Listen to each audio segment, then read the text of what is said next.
बिस्मिल्लाहिर्रहमानिर्रहीम। आज मैं ख़ास तौर पर नौजवानों की खिदमत में एक ख़ास वीडियो लेकर आया हूँ जो उनके लिए बहुत अहम हो सकती है।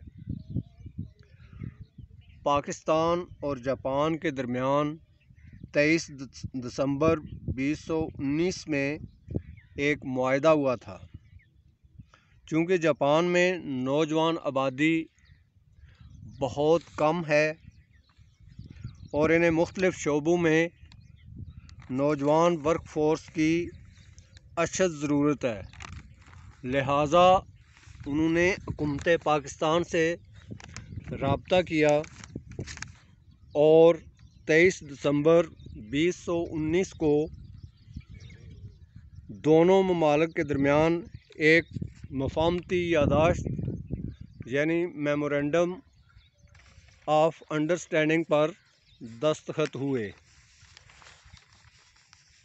जिसके बाद इस यादाश्त को मार्च 2020 को इसे एक बाकायदा मुआहदे की शक्ल दी गई, जिसमें 3 बुनियादी कैटेगरीज़ में पाकिस्तानियों को वर्क वीज़ा जारी करने की इजाज़त हुकूमत जापान ने दी। Number 1, technical internship training programme. Number 2, मखसूस तरबियत याफ्ता वर्कर्स। Number 3, other categories. अब मैं आपकी खिदमत में इन तीनों कैटेगरीज़ की तफसील पेश करूँगा। सबसे पहले आती है टेक्निकल इंटर्नशिप ट्रेनिंग प्रोग्राम। इसके लिए उम्र की हद 18 से 25 साल है। उम्मीदवार का अच्छी सेहत का मालिक और मुनासिब हद तक तालीम याफ्ता होना ज़रूरी है, यानी कम से कम इंटरमीडिएट। ये 5 साल ट्रेनिंग ऑन जॉब प्रोग्राम है। इस प्रोग्राम के तहत जापान जाने वाले अफराद को वही मराहत और तनख्वाह दी जाएगी जो जापान के रहायशी बाशिंदों को दी जाती है, बल्कि बाज़ शोबों में उनसे बढ़कर भी सहूलियात दी जा सकती हैं। अलबत्ता इन लोगों पर यह पाबंदी होगी कि ना वो अपना शोबा तब्दील कर सकेंगे और ना ही किसी दूसरी जगह मुलाजमत कर सकेंगे। तरीका तरबियत ये होगा कि पहले साल की तरबियत मुकम्मल करने के बाद मुतल्लिका लोगों को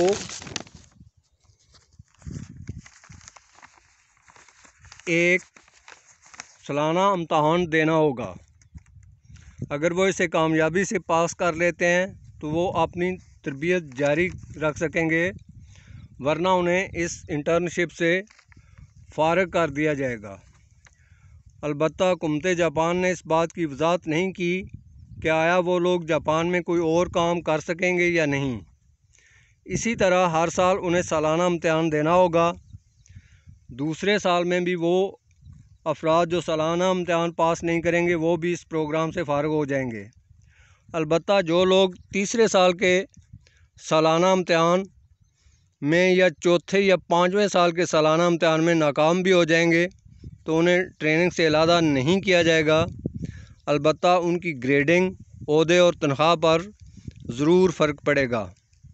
हुकूमत जापान ने इस बात की कोई वजाहत नहीं की कि 5 साल तरबियत के बाद इन लोगों को वापस पाकिस्तान भेज दिया जाएगा या वहीं काम करने की इजाज़त होगी, लेकिन ये बात वाज़ेह है कि वो अपनी नौजवान तरबियत याफ्ता लेबर फोर्स में इजाफ़ा करने की ख्वाहिशमंद हैं, तो फिर वो इन लोगों को वापस क्यों भेजेंगे। अप्लाई करने के तरीक़ेकार से मुतल्लिक़ तफसीलात बयान करने से कबल ये ज़रूरी है कि बाकी दोनों कैटेगरीज़ के मुतल्लिक़ भी मुख्तसरन आपको आगाह कर दिया जाए। दूसरी कैटेगरी हुनरमंद तरबियत याफ्ता अफराद की है। कई शोबों में इन्हें हुनरमंद वर्कर्स की ज़रूरत है।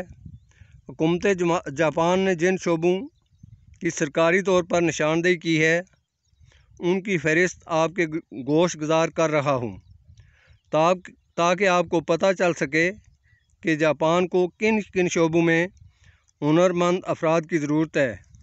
क्या आपका तल्लुक़ इन शोबों में से किसी से है या नहीं। हो सकता है कि आपका तल्लुक़ इनमें से किसी शोबे से हो या फिर आपके किसी अजीज़ व अकारब का तल्लुक़ इनमें से किसी एक शोबे से हो सकता है और आप उनको इसके मुतल्लिक़ बता सकते हैं। शोबे ये हैं, नंबर 1 इमारती पत्थरों मसलन मार्बल, चकवाल स्टोन और दीगर पत्थरों को लगाना। नंबर 2 टाइल्स लगाने का हुनर, ख़ास ये टाइल्स दीवारों पर लगाई जाएं या फ़र्श पर। नंबर 3 छत पर टाइल्स और खपरेल लगाने का हुनर। नंबर 4 प्लस्तर करने वाले हुनरमंद अफराद। अगर देखा जाए तो ये चारों शोबे दरअसल एक ही शोबा है, यानी एक माहिर मिस्त्री ये सारे काम कर सकता है। Number 5 plumber. प्लम्बिंग के लिए ज़रूरी है कि ना सिर्फ आप एक अच्छे प्लम्बर हों बल्कि मुतल्लिका नक्शे के मुताबिक जदीद औज़ारों की मदद से ये काम कर सकें। Number 6 heat insulators. वो लोग जो इमारतों में ऐसा मटेरियल इस्तेमाल करने का तजर्बा रखते हों जो हरारत या गर्मी से बिल्डिंग को बचाए और इंसुलेटिंग का काम अच्छी तरह कर सकते हों। Number 7 interior finishing. Interior finishing वो लोग जो इस हुनर से वाकिफ़ हों कि मकानों या इमारतों को अंदरूनी तौर पे किस तरह सजाया जाता है, यानी ये इंटीरियर डेकोरेशन नहीं है बल्कि इंटीरियर फिनिशिंग है जिसमें दीवारों का प्लस्तर, रंग रोगन और सीलिंग वगैरह शामिल है। Number 8 water proofing. ऐसे नौजवान जो वाटर प्रूफिंग के काम से वाकिफ़ हों और वाटर प्रूफिंग मटेरियल को अच्छे तरीके से इस्तेमाल कर सकते हों, वो भी इस काम के लिए अप्लाई कर सकते हैं। नंबर 9 है नंबर 9 कंक्रीट प्रेशर फीडिंग। आपको पता है कि आजकल मैनुअल की बजाय मशीनों के ज़रिए कंक्रीट को प्रेशर के साथ एक जगह से दूसरी जगह मुंतकिल किया जाता है। तो वो लोग जो कंक्रीट को प्रेशर मशीनों की मदद से किसी जगह को भर सकें, ऐसे कारीगरों की भी ज़रूरत है। नंबर 10 तामीराती मशीनों और औज़ारों को इस्तेमाल करने के कारीगर और ऑपरेटर्स वगैरह। ये वो लोग हैं जिनका तल्लुक़ कंस्ट्रक्शन यानी तामीराती शोबे की कंस्ट्रक्शन मशीनरी से है। कंस्ट्रक्शन मशीनरी के माहिरीन भी आपने इस काम के लिए अप्लाई कर सकते हैं। नंबर 11 अब कंस्ट्रक्शन से हटकर ये शोबा है, यह है ब्रेड बेकर्स यानी डबल रोटी बनाने के कारीगर। वो लोग जो बेकरीज़ पर अच्छे कारीगर हैं वो इसके लिए अप्लाई कर सकते हैं। Number 12 spinning operators. Number 13 weaving operators. Number 14 dyeing masters. Number 15 hosiery और नेटिंग का दीगर सामान बनाने के कारीगर। नंबर 16 निटिंग फैब्रिक्स जैसे वेलवेट का कपड़ा बनाने के कारीगर। नंबर 17 ड्रेसेस ख़वातीन और बच्चों के ड्रेसेस के कारीगर। नंबर 18 टेलर्स यानी मर्दाना सूटिंग के कारीगर और अंडरवियर बनाने के कारीगर। नंबर 19 ख़वातीन के अंडर गारमेंट्स बनाने के कारीगर।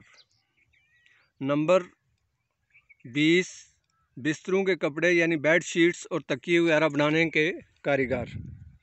इसके बाद उन हुनरमंदों का नाम आता है जिनका तल्लुक़ धातु के काम से है। नंबर 22 कास्टिंग और डाई कास्टिंग के माहिरीन। नंबर 3 फोर्जिंग के कारीगर। Number 24 machinist. नंबर 25 लोहे का काम करने के कारीगर। नंबर 26 धातु को प्रेस मशीनों के ज़रिए मुख्तलिफ़ शक्लें देने के कारीगर। नंबर 27 धाती चादरों की ढलाई के कारीगर। नंबर 28 एल्युमिनियम के कारीगर। 29 मशीनों की इंस्पेक्शन के माहिर। 30 मशीनों की मरम्मत के कारीगर। 31 फर्नीचर बनाने के कारीगर। 32 पेंटर्स यानी रंगसाज। इन 32 शोबों में लोग दरकार हैं जिनकी जापान में अशद ज़रूरत है। आप इन में से अगर किसी शोबे से मुतल्लिक़ हैं तो इसके लिए अप्लाई कर सकते हैं।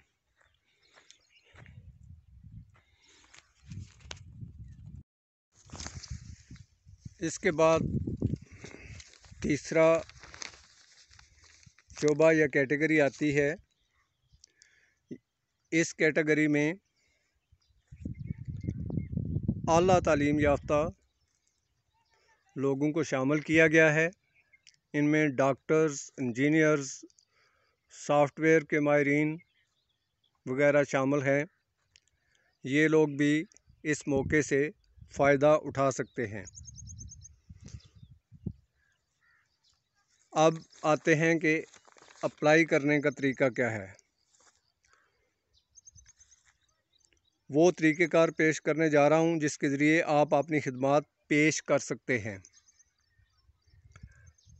इस मकसद के लिए आम रिक्रूटिंग एजेंट्स वगैरह मुकर्रर नहीं किए गए, बल्कि नेशनल वोकेशनल टेक्निकल कमीशन, दोबारा सुन लीजिए, national vocational technical commission Islamabad, जो वज़ारत तालीम और टेक्निकल एजुकेशन का ज़ैली इदारा है, और यूनिवर्सिटी ऑफ टेक्नोलॉजी इस्लामाबाद को ये फ़र्ज़ तफ़वीज़ किया है कि वो अपने बयान करदा मायार के मुताबिक लेबर फोर्स और माहिरीन का इंतखाब करके उन्हें जापान एम्बेसी को अपनी सिफारिशात के साथ भिजवाए। मैंने तीनों मुतल्लिका इदारों के लिंक डिस्क्रिप्शन में दे दिए हैं।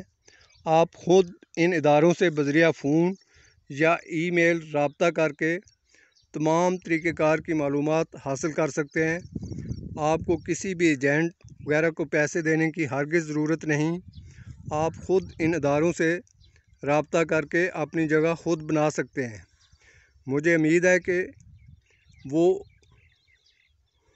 आपको मेरा ये व्लॉग पसंद आएगा।